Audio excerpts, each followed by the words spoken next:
C'est finalement en homme libre que ressort du tribunal Allen Weisselberg, l'ancien directeur financier de la Trump Organisation, après 10 heures d'audition. Fidèle et ami proche de l'ancien président, il est accusé de 15 chefs d'accusation de fraude fiscale et risque 15 ans de prison.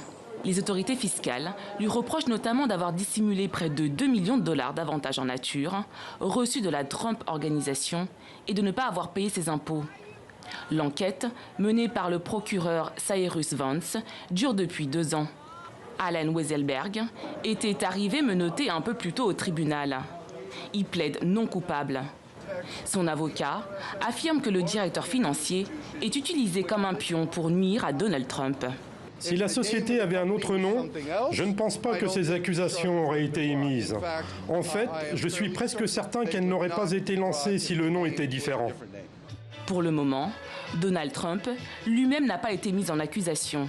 Il s'est rendu dans la journée à la frontière mexicaine.